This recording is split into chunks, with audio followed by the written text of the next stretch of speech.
Olá para você que me vê agora, seja bem-vinda e bem-vindo a mais um FDC Legacy Talks. Eu sou Tomás Castilho e hoje a gente está em casa aqui no Campo São Paulo da Fundação Dom Cabral. Arrumamos a casa aqui para receber as visitas, se bem que quem está aqui comigo não é visita, é da casa. Eu estou aqui com o Leandro Bazelo, que é diretor-geral da Man Baby. Tudo bem, Leandro? Como é que você está? Tudo bem, Tomás. Como você disse, é um prazer estar aqui. Me sinto em casa, muito confortável para essa nossa conversa. É para se sentir mesmo. Poxa, você é parte aqui do nosso grupo Legacy. É sempre um prazer te receber todo mundo que faz parte desse grupo. E, obviamente, a gente está aqui já na nossa segunda temporada do FDC Legacy Talks para conversar contigo. Antes da gente começar, então, a falar sobre negócio, sobre legado, eu queria muito te conhecer mesmo, Leandro. Eu queria que a nossa audiência conhecesse um pouco mais quem é o Leandro Bazelo. Legal. Bom, eu sou marido da Fernanda, pai do Eduardo e da Mariana, formado em administração de empresas, com uma carreira de 22 anos em empresas de bens de consumo. Na área de vendas até 2020, a partir daí fui convidado para ser diretor-geral da Mano Brasil. Eu gosto muito de viajar, de apreciar vinhos. Sou feliz na mão porque eu consigo fazer isso ao mesmo tempo, conciliar o trabalho com viagem, Muito bom. com vinho. A empresa tem essa cultura também, isso é muito interessante. E eu também aprecio muito esportes, já corri muito na vida e atualmente me dedico ao tênis e à musculação. Legal demais. Tem alguma dessas coisas que, esses hobbies, assim, que é o seu favorito? Tênis, sem dúvida. Tênis? Sem dúvida. Muito bom, muito bom. E, assim, você, para começar aqui, então, falando um pouquinho de trajetória também, você estudou administração e marketing e quando você começou a estudar isso, você tinha planos em mente, você já sabia que você queria, ou foi mais ou menos assim, eu vou ver o que acontece depois? Eu tinha vontade de trabalhar na área comercial, por influência do meu pai, que é um executivo hoje aposentado da área comercial, mas eu não tinha tanta clareza assim no momento do vestibular. Então eu cheguei a pensar em fazer direito, odontologia, Sim, que olhando para trás não tem nada a ver comigo, né? Ainda bem que eu escolhi administração. E eu escolhi porque ao longo do curso eu também poderia experimentar algumas áreas, algumas coisas e poder realmente sedimentar o que eu gostaria de fazer ao longo dos 4 anos de faculdade. E de fato foi isso que aconteceu. Eu fiz estágio em logística, numa indústria de autopeças, fiz estágio num banco e aí eu tive certeza que eu queria trabalhar na área comercial. E por isso então eu segui essa carreira, iniciei em vendas na Revlon, depois passei pela Cargill, Mondelez e L'Oréal. são grandes players também, né? Grandes, grandes. E o MBA em marketing, ele veio mais como um complemento. São áreas que atuam muito próximas marketing e vendas nas empresas, né? Principalmente bens de consumo. Eu entendi que era importante eu ampliar o conhecimento em marketing para me fortalecer em vendas.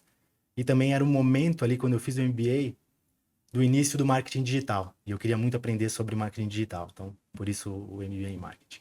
Muito bom. E assim, é, todas as vezes que eu tive a oportunidade de entrevistar vendedores, pessoas de vendas mesmo, que têm essa competência, todos sempre fizeram parecer que era um trabalho fácil de se fazer, né? Assim, você ouve a pessoa falando, você acha, poxa, eu também consigo fazer isso, eu também consigo vender, quando na verdade não, é um negócio completamente, Uhum. sim, difícil, né? Não é um passeio no parque. É, como é que você se sentiu atraído para essa coisa de vendas? Foi a sua primeira venda? Foi algum momento ali que você interagiu com alguém que te inspirou? Como é que foi essa conexão com Eu vendas acho para que você? foi mesmo vindo do meu pai, né?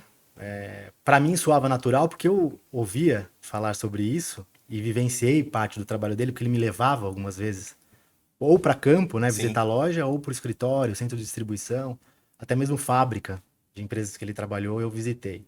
Então acho que veio dele, assim. Então eu acho que vendas tem alguns clichês, como você falou, né? Até de talvez ser uma coisa simples, mas não é. E no fundo, acho que boa parte das profissões são vendedores, né? Porque você vende algo, um serviço, né?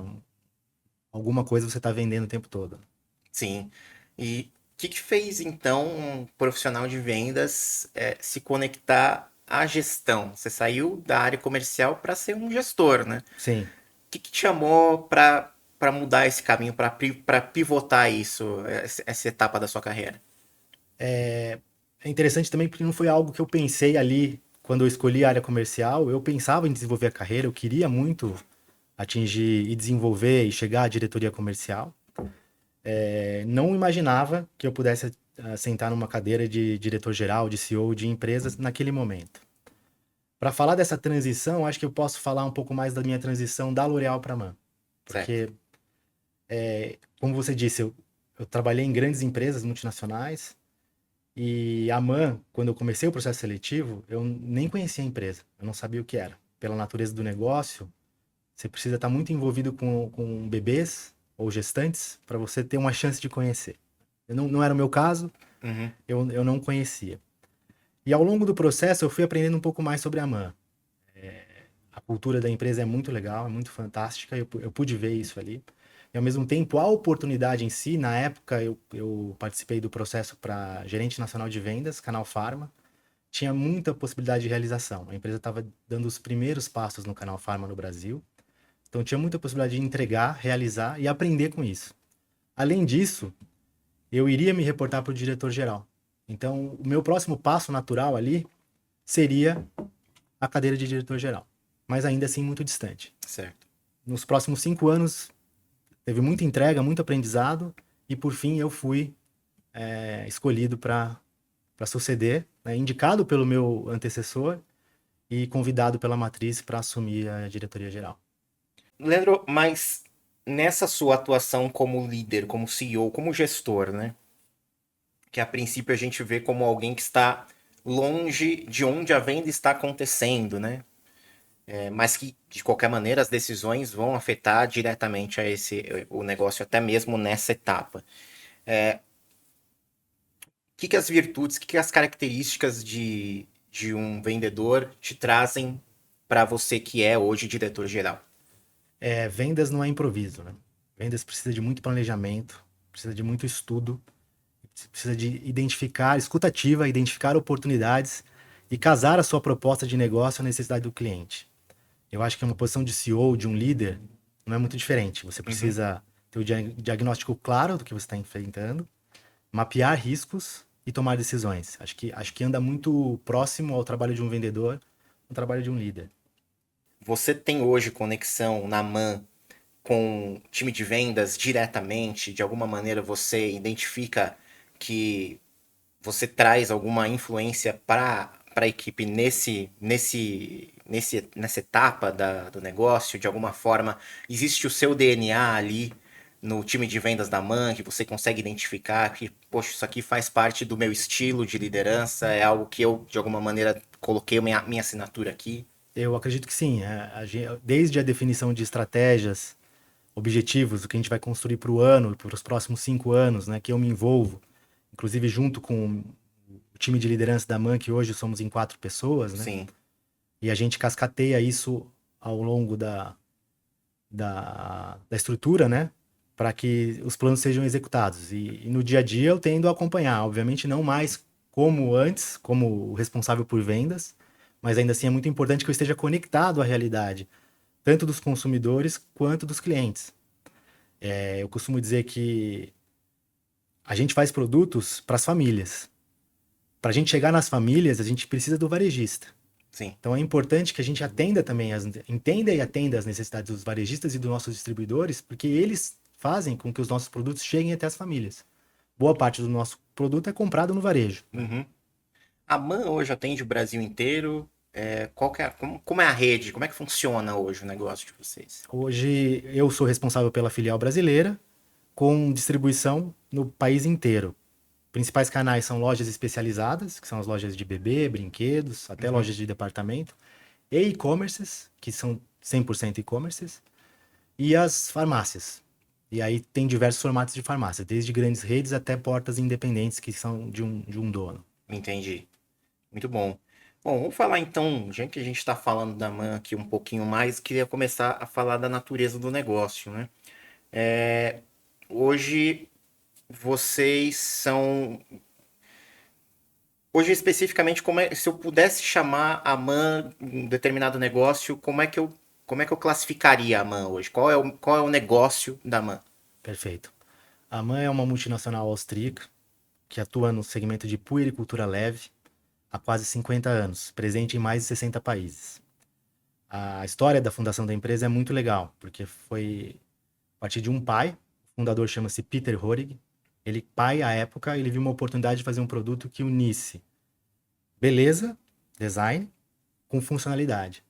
O que existia eram chupetas que eram bonitas, mas ruins para o desenvolvimento oral dos bebês, ou o contrário, chupetas que eram boas, mas eram feias. Entendi. Ele contratou uma equipe de profissionais de saúde, ortodontistas, dentistas, pediatras, e um renomado designer chamado Ernest Beranek.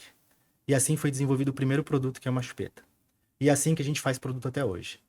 Todo produto da MAN tem um conhecimento médico que embasa, mas um design diferenciado. Seja um design pela beleza ou pela funcionalidade. Nossos produtos eles existem para apoiar as famílias. Então, as famílias estão no centro de tudo que a gente faz. E mais recentemente a gente tem um slogan que diz que nós estamos juntos a cada nova fase. Então é isso que a gente procura fazer, apoiar as famílias em cada fase do seu desenvolvimento com o seu bebê. Não, e é muito. Você trouxe dois pontos que eu achei super interessantes da gente conseguir explorar, ou pelo menos para as pessoas que estão nos assistindo refletirem acerca disso, de como um produto, às vezes que a gente olha como algo tão simples como uma chupeta, ele pode trazer uma multiplicidade de conhecimentos para que a gente consiga chegar a um produto melhor, né? Sim, De você contar com conhecimentos de profissionais diversos para chegar então a algo que vai entregar valor de uma maneira melhor, o que atenda melhor as pessoas, né? Isso eu achei muito legal e imagino que a Man hoje trabalha até nesse aspecto com outros produtos, se vocês ainda continuam trazendo essa multidisciplinaridade, palavra difícil, sim. para vocês desenharem os produtos de vocês. Imagino que seja assim. É isso mesmo. A gente hoje está presente nas categorias de chupetas, mamadeiras, bicos de mamadeira, produtos para aleitamento, com principalmente bombas extratoras de leite,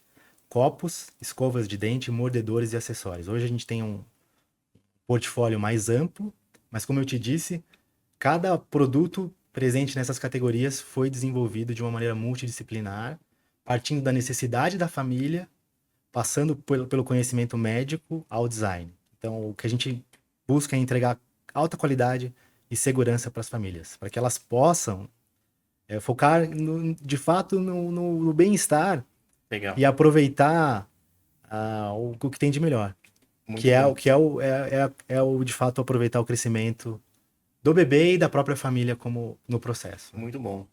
Segunda, a outra coisa que você falou foi justamente a palavra da puericultura, né? Acho que assim, muitas pessoas, como eu, não têm filhos ou não têm crianças dentro do seu contexto social, não vão conhecer a mãe diretamente, mas para quem não sabe o que é isso, o que que é a puericultura? De uma maneira muito resumida, é o conjunto de cuidados para o desenvolvimento saudável de bebês e crianças. Muito bom. Isso aí vai desde o hospital até É, o lidar dentro de casa com a criança. perfeito. Cuidados médicos hospitalares, vacinação, até a chupeta, mamadeira e outros produtos Exatamente, que são muito usados bom. no cuidado. Muito legal, muito legal. Veja só, né? É um mercado que ele tá invisível para muitas pessoas, né? E ele passa a existir em momentos bastante especiais na vida de alguém, né? Quando você está tendo um filho, quando você está tendo uma sobrinha que vai nascer e que você precisa fazer pesquisa sobre onde vou encontrar produtos para bebês, crianças, etc. É, vocês lidam muito com essa questão de encontrar um novo público ou tem uma fidelização por parte de pessoas que trabalham num boca a boca e indicam assim, poxa, eu comprei quando meu filho nasceu, eu comprei a Man, queria te indicar também. Uhum, Como é que funciona isso para vocês? Como é que vocês chegam no imaginário das pessoas? perfeito. Bom, primeiro que um desafio de recrutamento, né? Falando em palavras de marketing, né? Aqui no mundo dos marqueteiros, é um trabalho de recrutamento constante. Porque nosso tempo de permanência na vida das famílias é curto. Uhum, Hoje a gente está falando de 0 a 5 anos, mas não era. Até pouco tempo atrás era de 0 a 3 anos, né? Então a gente precisa trazer novos consumidores para a nossa base o tempo todo. Eu comparo com outros segmentos que eu trabalhei, por exemplo, um indivíduo começa a usar um desodorante, dificilmente ele vai deixar de usar até o fim da sua vida. Com os nossos produtos não é assim. Eles são exatamente para uma fase inicial, de lactante, de alimentação líquida e de zero a 5 anos, basicamente. Exato. Então, existe um trabalho de recrutamento constante que a gente faz através dos próprios profissionais de saúde, que são nossos parceiros no desenvolvimento, mas também são nossos parceiros na recomendação de uso do produto, por confiarem na nossa Sim. marca. E através de hoje, principalmente, marketing digital, que é a grande forma de se comunicar, se fazer campanhas de marketing e ativações. Obviamente tem eventos presenciais também. A gente Legal. participa de congressos, a gente faz eventos com influenciadoras. Tudo isso visando tornar a nossa marca mais conhecida, para que ela possa ser considerada e eventualmente comprada. E vocês tiveram, a Man Baby teve um reposicionamento global faz pouco tempo, até pouco mais de 10 anos, alguma coisa assim, menos do que isso, né? O que motivou essa mudança? Você tem essa informação? Tenho. Na verdade, assim, o posicionamento foi após 10 anos, mas foi no final do ano passado. E o que motivou foi um olhar para essa família que está se modernizando, né? Principalmente pensando que no passado a puricultura era muito focada nos marcos de desenvolvimento dos bebês. E se negava o fato de que ali havia cuidadores e pais que estavam se desenvolvendo junto com os bebês. E a gente traz esse olhar, né? Inclusive essa campanha global nossa lançada no final do ano passado, o nome dela é Enquanto Eles Crescem, Você Cresce Junto. Porque de fato é isso, é uma transformação para todos que participam do cuidado ali, sejam os pais ou os cuidadores responsáveis. Então a gente passa a olhar para isso e a trazer para a nossa estratégia de negócio, refletida em ações, considerar que não é só o bebê que está se desenvolvendo, mas também tem uma família aí por trás, ou junto, na verdade, né? Sim. Que está se desenvolvendo também. Inclusive a gente tem até aqui na pauta que vocês passaram a dar mais atenção à jornada emocional da parentalidade, né? É, Queria saber então, nesse sentido de. Porque isso é uma mudança aparentemente bastante considerável, né? De olhar, né? Como é que isso mudou a estratégia? Ou se de alguma maneira mudou a estratégia daquilo que vocês estavam fazendo para um novo cenário, uma nova tomada de decisão? Então, sem dúvida mudou, Tomás. A gente passa de um fabricante de produtos a um parceiro de jornada das famílias com os bebês. Então, a gente, obviamente, o produto e o que o produto entrega é muito importante, mas a gente passa a olhar de uma maneira mais ampla, até para políticas sociais e corporativas. Como que a gente pode, com as nossas plataformas e o acesso que a gente tem, apoiar políticas Uhum. corporativas e sociais para que a gente possa ter uma parentalidade mais equitativa. E quando a gente fala de mercado de puericultura, é, como é que vocês lidam, ou como é que vocês, de alguma maneira, consideram as diferenças de demografia, diferença de renda? Como é que isso é mapeado por vocês? Existe, de alguma maneira, maneiras de se comunicar ou com determinados públicos? Como é que é essa diferença para vocês? Existe, quando você fala de demografia, também existe a queda da taxa de natalidade, que é um fator importante, Sim, não só para a nossa indústria, para a economia como um todo, mas aqui eu vou focar na nossa indústria, acho que isso é um papo mais amplo, pode ser até para um outro momento, mas para a nossa indústria. E a gente é uma marca premium, de alta qualidade, que a gente desenvolve um produto seguro. Então, obviamente, o preço desse produto também reflete tudo que tem por trás do seu desenvolvimento. Num país desigual como o Brasil, a gente, infelizmente, consegue atingir só uma uma pequena parcela. faixa da população.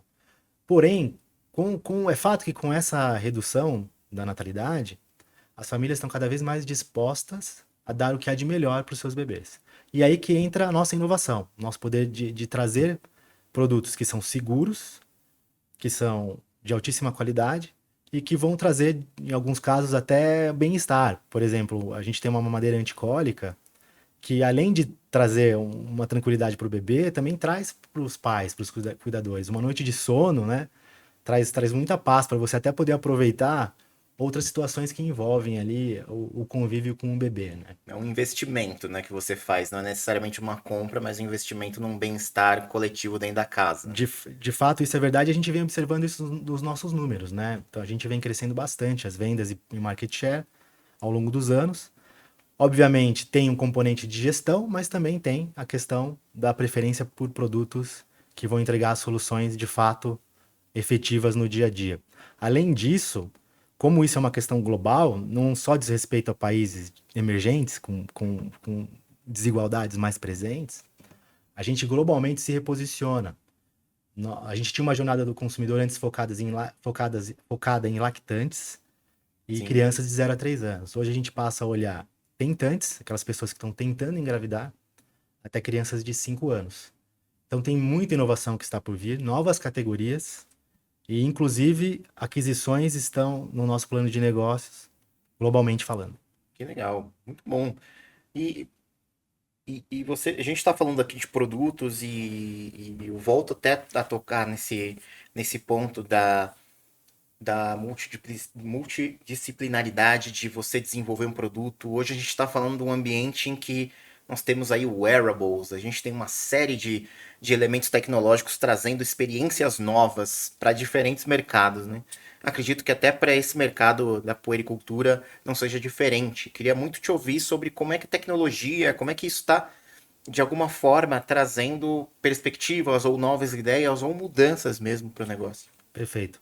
Eu entendo que no nosso segmento a tecnologia ela é super bem-vinda e realmente vem se desenvolvendo e ela tem um papel muito importante em ajudar no cuidado e principalmente no bem-estar e Uhum. até na autonomia. Por exemplo, uma bomba elétrica hoje com uma sucção mais eficiente, ela ajuda uma mãe a compartilhar o cuidado do seu filho com o pai ou eventualmente o parceiro que está junto ali, né? Dando mais autonomia para essa mãe para poder aproveitar o bebê e até mesmo descansar ou fazer outras atividades que são importantes para saúde física e mental também, né? Só que a inovação, né, e a tecnologia, ela não é só algo, talvez, tão avançado assim. A gente, eu digo no âmbito do desenvolvimento, né? A gente Sim, tem um bico de mamadeira, por exemplo, que ele mimetiza o movimento natural da sucção, né? E isso traz um grande apoio. Ou você sim. tem uma chupeta que tem um bico extra fino e que contribui para o não desalinhamento dos dentes. Isso tudo se reflete em apoio ao desenvolvimento e ao cuidado com o bebê para que a família possa, de fato, ter mais tempo e focar em outras coisas. É menos preocupação com a logística do cuidado e mais preocupação em acompanhar o desenvolvimento do bebê. É, inovação no caso de vocês, então seria no design mesmo do produto, né? De como é que esse bebê ele passa a vivenciar as sensações do mundo e como é que a gente pode fazer com que a vida dele e o desenvolvimento dele seja melhor ou não seja de alguma maneira prejudicado por produtos ruins, né? Então, isso é Perfeito. bem nobre, assim, é bem interessante de se ver essa perspectiva. Bom, eu queria seguir para o nosso próximo ponto, que é falar sobre impacto social, sobre elementos que estão permeando o negócio da MAN e que eu acho que faz total sentido a gente trazer aqui, que é falar sobre licença paternidade, né? E pelo que nós vimos aqui na nossa pesquisa, você é um defensor ativo da ampliação da licença paternidade, né? Como é que esse engajamento pessoal ele surge na sua entrada de cabeça no negócio? Você viu qual é a realidade dos pais? Como é que surgiu esse interesse? Da minha experiência como pai, de testemunhar o impacto do nascimento de um bebê para uma família. Uhum. Quando o Dudu nasceu, eu tive 5 dias de licença paternidade. É muito pouco, né? É. Quando a Mari nasceu, eu tive 20.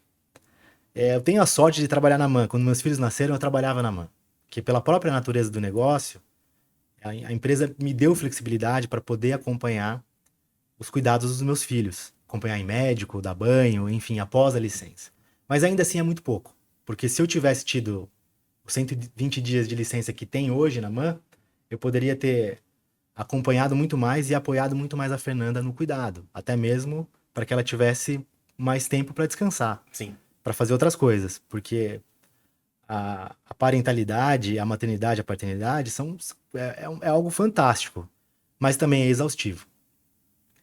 E hoje vocês tratam isso até como uma transformação estrutural e não como um mero benefício, né? Não que seja mero benefício, mas não é um benefício apenas em si, né? Isso faz parte até do que vocês entendem como a natureza do negócio, de que o pai ele também precisa participar nesses primeiros momentos de vida da criança, né? Como é que isso se instituiu dentro da MAN, no sentido de, poxa, essa é uma mudança que também nós temos que fazer, primeiramente aqui dentro de casa, para ver se a gente consegue mudar para fora. Foi mais ou menos nesse sentido? Mas é exatamente isso, né? Para que a gente possa apoiar as famílias de uma forma mais ampla, a gente tem que começar apoiando os nossos colaboradores. Então, a partir daí surgiu a ideia da política corporativa e a gente, posteriormente, se tornou signatário da Uhum, coalizão Licença Paternidade, que é chamada COPAI, e apoia de uma maneira mais ampla a ampliação da licença paternidade oficial no Brasil. A gente teve um avanço recente, que foi a extensão da licença paternidade para 20 dias, uhum. ainda pendente de aprovação no Senado e veto presidencial, mas isso ainda é muito pouco, Thomas. 20 dias ainda é muito pouco. Veja que eu já tive 20 dias por a MAN ser uma empresa cidadã, né? Sim, E isso eu sei que é muito pouco. Então a nossa luta continua. Eu como embaixador da Copai, a MAN como signatária da Copai, nós continuaremos apoiando essa coalizão para que a gente busque ainda uma maior ampliação no futuro. Porque com isso, a gente de fato vai buscar uma parentalidade mais justa, mais equitativa. sim, Hoje a mulher sofre preconceito no mercado de trabalho, porque ela é engravida, ela fica 4 ou 6 meses de de licença maternidade, desculpe, fora da empresa. O pai, ele tem o seu direito restringido a acompanhar e cuidar e conviver com o seu bebê. Se a gente conseguir com que a licença paternidade seja estendida, a gente pode eliminar esses dois problemas. Uma vez que não há diferença entre homens e mulheres, não há por que você discriminar mulheres porque engravida. sim. E você também dá o direito ao pai de conviver e apoiar o cuidado dos seus filhos. E assim você tende a ter uma sociedade mais justa. Com Então certeza. é por isso que a gente luta hoje. Muito bom. E vamos tentar trazer alguns dados, talvez você tenha. Como é que vocês identificaram, que mudanças que vocês identificaram a partir do momento que os pais os pais que trabalham hoje na MAN passam a ter 120 dias? O que vocês captaram de diferença no ambiente? Como é que foi a experiência dessas pessoas? Vou te falar um pouquinho sobre como é a política e daí eu entro nesse detalhe. São 120 dias, nós decidimos isso dentro da alta liderança aqui no Brasil. Como funciona? No nascimento do bebê, são 60 dias a partir do nascimento, ou a adoção, também vale para adoção. Certo. Por quê? Porque a gente entende que são os dias mais críticos, onde você está estabelecendo o aleitamento materno, onde você está aprendendo uma nova rotina com o bebê em casa, né? Ou uma criança, no caso da adoção. Os outros 60 dias, eles são flexíveis. É possível que esse pai tire 120 dias direto, uma opção, ou ele pode tirar os 60 dias restantes, até mesmo de forma parcelada, até que o bebê ou a adoção complete um ano. Certo. Bebê 1 ano de vida, adoção 1 ano de adoção. E é assim que funciona a nossa política. Implementada em 2024. Infelizmente, até hoje não tivemos um novo pai na empresa. Então, eu não pude ainda, né? Guardo ansiosamente que isso aconteça. Que a gente tenha o nascimento através de um pai na empresa, mas isso ainda não aconteceu. Mas o feedback dos colaboradores, de forma geral, foi muito positivo. Até nos processos seletivos, a gente escuta muito elogio. Assim, conecta com esse nosso propósito, Sim. que é apoiar as famílias. É muito bom. Assim, a gente fica aí na torcida, então, para vocês na MAN engravidem, tá? Sejam pais, que a gente quer saber esses dados para saber como é a experiência de vocês, né? Importante. Obrigado pelo apoio. Bom, eu queria também falar um pouco sobre como é que a MAN assume como é que que fotografia de família brasileira ela tira, né? Se a gente parasse para voltar 30 anos no passado, é óbvio que a gente tinha uma imagem no nosso imaginário de uma família sendo um pai, uma mãe, uma criança ou duas crianças, mas nada muito fora disso, né? E a gente hoje passa por um momento, talvez isso venha sendo enfatizado há muito mais tempo, de famílias completamente diferentes, né? Famílias bastante plurais. Como é que a MAN enxerga as famílias hoje e como é que isso influencia até nas estratégias do negócio? Perfeito. Eu acho que a MAN, ela enxerga a família no Brasil e no mundo como elas são. São famílias diversas. E a gente tem o dever de refletir essa diversidade na nossa comunicação. Seja na escolha do elenco para as nossas campanhas, seja na escolha dos nossos influenciadores para ações ou eventos. É muito importante que existem cuidadores como mãe solo, existem casais Sim, homoafetivos, existe até um pai que busca a parentalidade ativa, existem avós e tios. E é muito importante que todos eles sejam validados e representados pela nossa comunicação. É basicamente isso que a gente faz. Simplesmente reconhecer uma realidade. muito bom. É, vamos seguir aqui falando mais alguns elementos de impacto. É, eu queria falar sobre sustentabilidade. Como é que a sustentabilidade hoje ela atua dentro da estratégia da MAN? Faz parte da tomada de decisão? Até porque a gente está falando de produtos muitas vezes que precisam de certos manuseios até pós a sua utilização. A criança fez 3, 4 anos, não vai utilizar mais aquele produto. E não a gente está falando algo que você vai poder doar para alguém. Uhum. Mas como é que vocês enxergam esse tópico? Esse é um tópico que está no centro desde a fundação da empresa. Vou tentar te explicar isso. Por favor. A gente desenvolve produtos para as novas gerações. Então, a gente é uma empresa que depende totalmente do futuro. Novas gerações o tempo todo. A gente começa um olhar sustentável desde a fundação. O Peter Horg, que é o nosso fundador, teve um papel essencial, protagonista no estabelecimento das normas técnicas de puericultura na Europa, que influenciaram diversas normas no mundo. Isso salva vidas de bebês até hoje. Normas técnicas são requisitos de segurança para que os produtos não causem danos Sim, ou até mesmo a morte de bebês. É um tema delicado, mas é fato. sim. Inclusive, a MAN foi reconhecida pela Comissão Europeia e ganhou um prêmio por esse papel na definição das normas técnicas para a categoria. Então, desde o início há essa preocupação. A gente atua bastante no uso de energia limpa, Uhum. redução de emissões de CO2 nas nossas filiais, uso de matérias-primas biorrenováveis e no desperdício, principalmente no desperdício de plástico na nossa produção. Com o avanço da tecnologia, novas medidas virão, porque isso é algo que acontece constantemente na empresa. Inclusive, existe uma área de sustentabilidade global que tem as suas iniciativas dentro do tópico. Muito bom, assim, e trazendo esses pontos, né, do que a gente conversou até agora, eu vejo que a MAN tem um papel até de impacto social ao seu redor, né, de pensando em fornecedores, clientes, né, você consiga identificar até o fato da gente ter falado de licença paternidade aqui um bom tempo, né, de elementos positivos que a organização é capaz de gerar ao seu entorno, né, e acabar tendo esse papel de proliferar esse tema.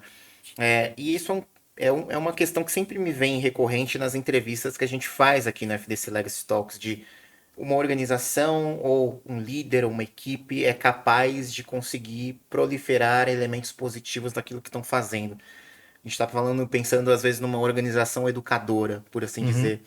Você acha que as organizações, elas acredito que exista o potencial para isso, mas você acha que as organizações deveriam assumir um papel nesse ponto de o meu negócio, dentro do meu imaginário, dentro das coisas que eu tenho expertise, eu sou capaz de trazer elementos e ensinar à sociedade elementos interessantes e importantes para que a gente possa melhorar o nosso mundo? Sem dúvida. Na MAN a gente acredita muito. Já falei isso para você aqui. A gente acredita que a gente pode usar as nossas plataformas para Uhum, trazer benefícios que vão além do próprio uso do produto. Obviamente, o uso do produto ele é super importante. sim. A gente trabalha também conhecimentos técnicos, cuidados com saúde, por exemplo, higiene bucal. Por outro lado, a gente também olha para políticas sociais e corporativas. A gente defende a extensão da licença paternidade, a gente defende o direito à amamentação em público, que é outro tema super delicado. Tudo isso buscando que a parentalidade seja mais justa no final do dia. Muito legal, muito legal. Bom, a gente vai seguir aqui pro nosso. Está chegando ao final quase, hein? Estamos chegando ao final. E eu queria muito perguntar, falar sobre. A gente tem Legacy no nome, vamos falar de legado.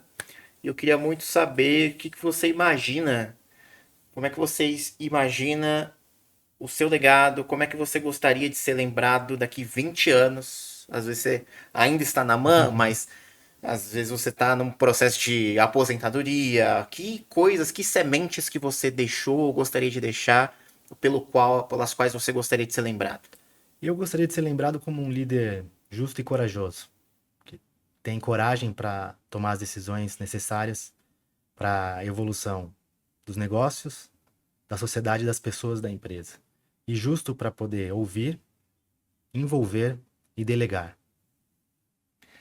Você já teve alguma, não precisa trazer detalhes de nada, mas você já teve alguma situação em que precisou tomar uma decisão e essa decisão tirou seu sono durante um Uhum. tempo? Você se sentiu com um piano nas costas? Como é que foi isso pra você? Olha, eu posso voltar lá no momento da minha transição de diretor comercial para diretor-geral na MAN. Eu tinha uma missão que era fazer com que a empresa fosse financeiramente sustentável. Mantinha uma história de sucesso em crescimento de vendas e market share no Brasil, porém, o resultado operacional era negativo. Então, isso foi em janeiro de 2020. Ali, em meio a entender o cenário, o que eu poderia fazer, veio a pandemia.